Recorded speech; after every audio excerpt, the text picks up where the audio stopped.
Alright, I finally stopped crying, so let's do this. Rudy has to go. Are you actually surprised this is happening because we're the Sacramento Kings? Okay, let's go through a few of the names. Of course, the ones that I already talked about, Norman Powell, Andre Robertson, and Alan Crabb. We're going to get to those three. There were a few names that you guys mentioned. Thank you. We're going to dive into a few of those. Some people mentioned Damari Carroll. Damari is an ideal type of player for us, but he's already 30 years old. He's pretty much already hit his ceiling, and he might start to decline. And I'd rather have someone who's younger who can get better for us. Some people mentioned Justice Winslow. I mean, Winslow's on track to being one of the better players in the NBA, like top 20 once he learns how to shoot. That would not be a good trade for Miami to trade Justice Winslow for Rudy Gay. Gordon Hayward is way better than Rudy Gay, so that wouldn't work. Danilo Gallinari is interesting, but I would rather have someone who can actually play some defense. Jay Crowder, he's better than Rudy Gay. They shouldn't make that move. Jaylen Brown, similar to Justice Winslow, the potential is way too high. Also, Andre Iguodala, Iguodala fits in beautifully with what Golden State does. Rudy Gay doesn't. There's no reason for the Warriors to make that move. And then besides that, I mean, again, it's like, it has to be a good team, man. Even if somebody fits the bill, if the team's under 500, there's no reason that Rudy Gay would sign with them, so there's no reason that we should trade him to that team, because they wouldn't do it in real life. And then people also mentioned Kent Bazemore. Bazemore's actually not as good as you might think he is. He only has a 79 3-point shot. It's not exactly amazing.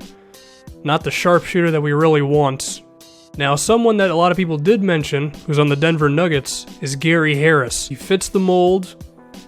He can probably become a very good defensive player for us. However, the reason I'm going against it, and the reason I'm saying no to Norman Powell as well, I don't really want a guy who's 6'4" playing the small forward position. And remember, we have Bogdanovic coming over next season, so there is your new shooting guard, who hopefully doesn't suck. So we're down to two names, Andre Robertson and Alan Crabb once again. And Robertson, I'm really intrigued by that, the athleticism and the defense and all that. But dude, look at Alan Crabb's frickin' shooting. This is ridiculous. He can become like a sharpshooter for us right away. And to think that he can just play off of DeMarcus Cousins, it's kind of a match made in heaven. And we are going to have to put him in the gym and have him improve defensively. But he's already not bad. He's 6'6". So I am confident in his ability to play the small forward position. We're going with Alan Crabb, y'all. And to make this happen, we had to throw Anthony Tolliver into there. It's not really a loss at all. And Alan Crabb might make a little bit more money than Rudy Gay, but we do have some decent salary guys that we're going to be dropping at the end of the season, so I'm cool with it. We do end up with Shabazz Napier as well, who can be interesting at the backup point guard position for us. So Alan Crabb, new member of the Sacramento Kings, and he kind of is just going to fit in seamlessly with what we're doing because he's a very good three-point shooter already, and he's going to be starting, and you're going to see that in this first game, playing through DeMarcus Cousins is not much different. Crabb fits into that. But you're also going to see that the loss of Rudy Gay is definitely felt, and you're going to see what we mean as we dive into this. So we have the Denver Nuggets. Hopefully Danilo Gallinari doesn't get mad at me because I didn't want to trade for him because I said he can't play any defense. And very first play, we're going Alan Crabb immediately. I'm like, let's find out what this guy can actually do. And he gets at least a little bit of space, drops right in. That's beautiful. That's exactly what I want on the very first possession.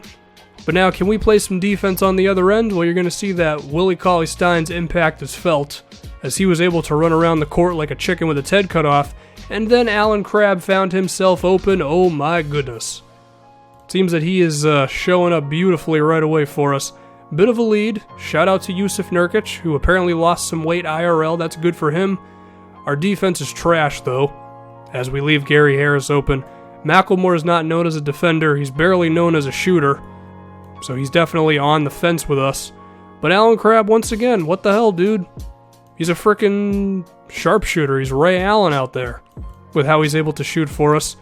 Manuel Mudiay hitting a three-pointer. That makes me happy because, of course, I don't frickin' know. I did an entire series with the guy. I'm happy to see him doing well. Yusuf, can you defend Boogie in... never mind. Nobody can. It's alright, man. But then, take note of this one. 1, DeMarcus Cousins assist. 2, Alan Crabb finishing with a guy on him. He's a damn good inside finisher as well. So that first quarter was about as beautiful as I could ask for. But now I told you that the absence of Rudy Gay would be felt. Holy hell was it ever. Because you're going to see that our offense, with the second unit in the game, it gets bad. Okay, we missed the wide open three-pointer with Caspi. We leave Will Barton open. I mean, if the defense isn't showing up either with the second unit, that's really bad. I try a pick and roll, and Jokic just steals it from us as I tried to get it to Willie Cauley-Stein. We leave Emmanuel Mudiay open again on threes. When the hell did Mudiay learn how to shoot threes, man? I mean, I'm happy for him, but holy hell, I thought the lane was open there with Lawson. See, that sort of move, it might have worked with Rudy Gay, but because Lawson's so small, he's not able to do it. And I kind of tried to use Ty Lawson as the replacement for Rudy Gay, being the scorer off the bench. It did not work. McLemore couldn't get across the screen. They strip us there. It was really an ugly second quarter. Luckily, Lawson hit that late three-pointer, but that's the second quarter in a nutshell. No Rudy Gay, we definitely felt it. So here's what we're going to do to address that one.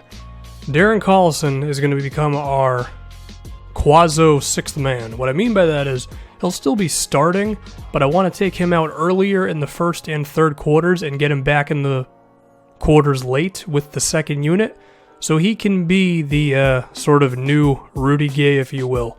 Stagger him and Boogie's minutes a little bit, because as we're going to see here, Collison actually offers us scoring, which is huge, because you saw that second quarter, it was damn ugly. And Mudiay's defense a second ago was pretty ugly as well, but like, look at this play right here by Collison. Like, he's able to make these sort of plays, so that's going to be the new thing. Hopefully he can do it for us. But now Ty Lawson's in mid-fourth to give Collison a few minutes of rest before he's in for the last, 3 minutes or so. And the impact of DeMarcus Cousins, I mean, you know how good Boogie is, and you're also going to see how good he is when the other team starts double-teaming. Ty Lawson is trash. Well, he was trash in this game. He's been pretty okay for us this season, but that one was not good. And Mudiay, what the hell was that shot, dude? I didn't teach you that from the Nugget series. I turned you into Ray Allen somehow, but you still weren't shooting shots like that. And then Jokic can't defend Boogie. It's a tie game. Nice 2-point lead. They want to double team him once again. McLemore was fantastic with the 3-point shots, and if he can maintain that one, we'll definitely be re-signing him in this offseason. And then DeMarcus is just not going to let us lose. He's a friggin' beast. He's everything I want him to be. Now we have Darren Collison back in the game. It's late right now, because we give up a basket. It's only a 1-point game, and this is where the impact of Allen Crabbe really comes in. Beautiful. Another double team on DeMarcus. Crabbe left wide open.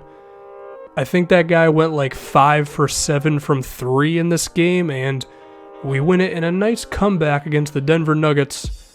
We learned some things. We learned DeMarcus is a beast with a triple frickin' double with nearly 30 points. As well as Darren Collison can act as our starter/sixth man. Allen Crabbe was fantastic. McLemore was very good as well. And Mudiay was 3 for 14 because what the hell.